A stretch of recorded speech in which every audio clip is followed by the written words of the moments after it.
पास आने लगी। हर फैसला मान लूंगा, लेकिन ये खरगोश नहीं मानेगी या नहीं, ये बात तो। एक समय की बात है, एक हरे भरे जंगल में एक गधा रहता था। वह बहुत आलसी और मूर्ख था। उसकी आदत थी कि बिना सोचे समझे किसी की भी बातों पर विश्वास कर लेता। एक दिन जंगल में एक सुंदर परी आई। वह दयालु और समझदार थी। परी ने सोचा, क्यों न जंगल के जानवरों की मदद की जाए और उनकी समस्याएं सुलझाई जाएं। जब गधे ने परी को देखा, तो उसने सोचा कि यह तो मेरे सारे काम कर देगी। गधा परी के पास गया और बोला, क्या तुम सचमुच परी हो?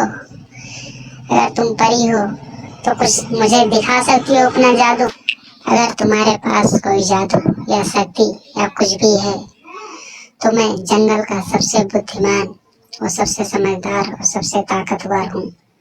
क्या तुम मुझे राजा बना सकती? प्यारी परी, क्या तुम मुझे राजा बना सकती हो? मैं जंगल का सबसे बुद्धिमान और ताकतवर बनना चाहता हूँ। परी ने मुस्कुराते हुए कहा, राजा बनने के लिए मेहनत और बुद्धिमानी की जरूरत होती है। अगर तुम मुझे राजा बना दोगी तो मैं मान लूंगा तुम सचमुच परी, और फिर तुम खुद भी देख लोगी कि मैं कितना समझदार और कितना ताकतवर हूँ। जंगल के जानवर को कैसे मैं हुकूमत करता हूँ जंगल पर, सभी जानवरों के आपस के झगड़े कैसे सुलझाता हूँ मैं, ये तुम देखना खुद। और जंगल में कितनी खुशहाली और शांति आ जाएगी। सभी जानवरों के आपस के झगड़े दूर हो जाए, मैं उनको सभी झगड़ों का समाधान निकालूंगा और उन झगड़ों से उनको मैं। क्या तुम इसके लिए तैयार हो? गधा हंसते हुए बोला, और तुम ये देखना कि सभी जानवर मुझे अपना राजा पाकर बहुत खुश। मेहनत तो मेरे बस की बात नहीं है। तुम जादू से मुझे राजा बना दो। परी ने सोचा कि इस गधे को सबक सिखाना जरूरी है। उसने अपनी छड़ी घुमाई और गधे को एक बड़े सिंहासन पर बिठा दिया। सभी जानवर उसके तो पास आने आपका लगे। हर फैसला मान लूंगा, लेकिन ये खरगोश नहीं मानेगी या नहीं, ये बात तो आप। करता और गलत निर्णय लेता। जल्द ही जानवरों को महसूस हुआ कि गधा राजा बनने लायक नहीं है।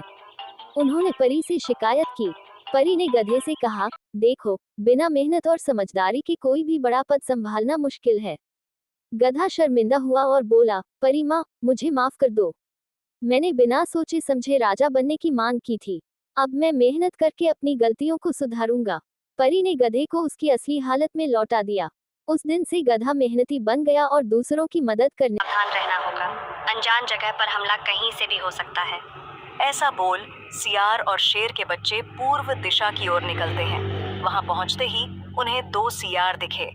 सियार को देख, ये तो हमारे ही प्रजाति के सियार हैं, चलो इनसे दोस्ती करते हैं। हाँ, हो सकता है इनसे हमें शिकार पकड़ने में मदद मिल जाए। दोस्त, मैं भी इसी जंगल का वासी हूँ और तुम्हारे इलाके में